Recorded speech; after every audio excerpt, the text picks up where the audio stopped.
आइंदा से ये दिन तब्दील करना है ना, जुमे को करना है इंशाल्लाह। जुमे को करना है, पहले भी जुमे को वक्त। आइंदा से ये जो अमूमी सवालात का वक्त है ये तब्दील करके जुमे के दिन कर दिया जाएगा।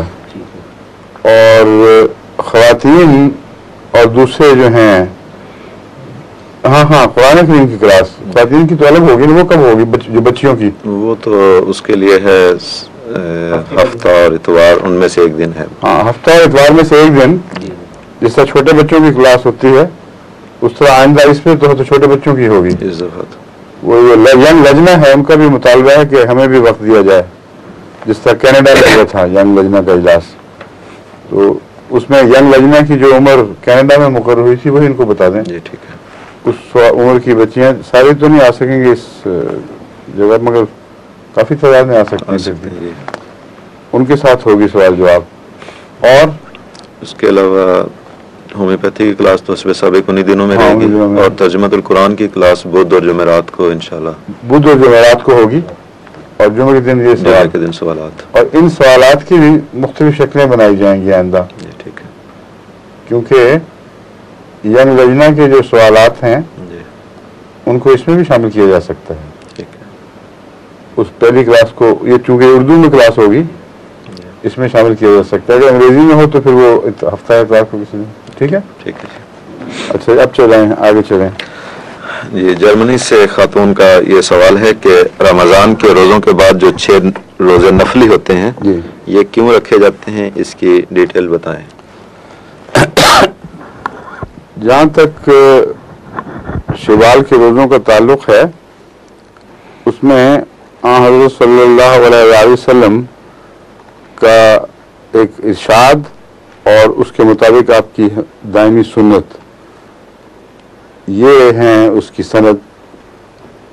और हज़रत सल्लल्लाहु अलैहि वसल्लम ने सवाए एक दफ़ा के जब वो नहीं रख सके थे, आपने फिर दूसरे वक्त में वो ज़ायद रोज़े रख कर तो उस कमी को फिर पूरा फरमा दिया था। इस इस्तिस्ना के सिवा हमेशा आपने शवाल के रोज़े रखे जो 6 हैं, और जो इस्लामी साल है उसके दिन 360 बनते हैं, और 36 रोज़े 30 रमज़ान के और 6 वो रोज़े मिला लिए जाएं तो 10वां हिस्सा बनते हैं। तो इसमें वसीयत का मज़मून मुज़मिर है कि अगर कुर्बानी करके कोई लाजमी चंदों से आगे बढ़ता है तो वो 10वां हिस्सा कर देता है 16वें हिस्से की बजाय।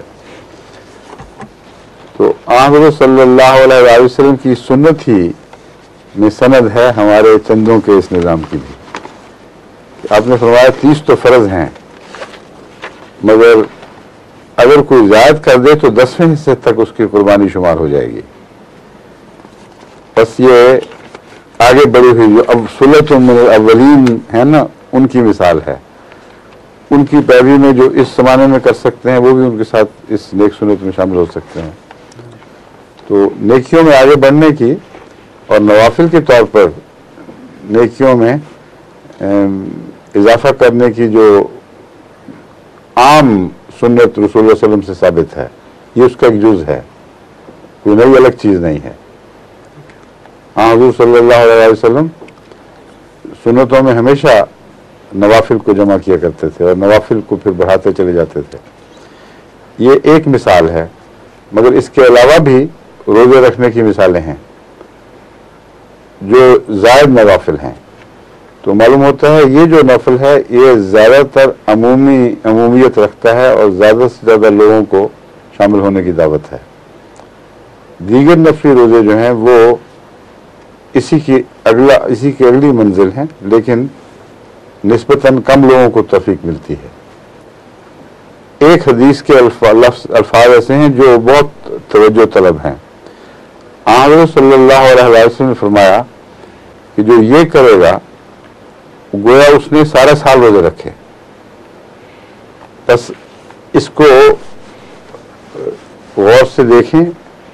असल बात यह है कि जब 10वां हिस्सा अदा हो जाता है तो आगे फिर अल्लाह का फजल शुरू हो जाता है, और अल्लाह के फजल की वो ख़ास मिसाल जो कुर्बानियों में आगे बढ़ने वालों के लिए इस्तेमाल हो सकती है, वो ये मिसाल है कि जो लोग बाज़ कुर्बानियों में अगला कदम उठाते हैं, अल्लाह ताला उनके लिए उनको 10 गुना ज़्यादा सवाब अता फरमा देता है।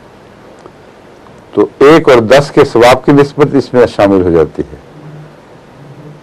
30 को आप 36 बना दें तो सारे साल का 10वां हिस्सा अदा हो गया, और खुदा ने उस कुर्बानी को 10 गुना ज़्यादा बढ़ा दिया तो सारे साल पर हावी हो गई। तो एक अंदरूनी हिसाब भी पाया जाता है हुज़ूर अकरम सल्लल्लाहु अलैहि वसल्लम की सुन्नत और हदीस में, जो बहुत ही प्यारा है। उसमें आप मज़मून में डूब कर देखें तो अंदरूनी एक तनासुबात और हिसाबात पाए जाते हैं। तो इस पहलू से ये काफ़ी अहमियत रखने वाले रोज़े हैं, जिनको तौफीक हो उनको रखने चाहिए, मगर जो एक दफ़ा शुरू कर दें उनको फिर हमेशा रखने चाहिए। इन्हीं का दूसरा सवाल है कि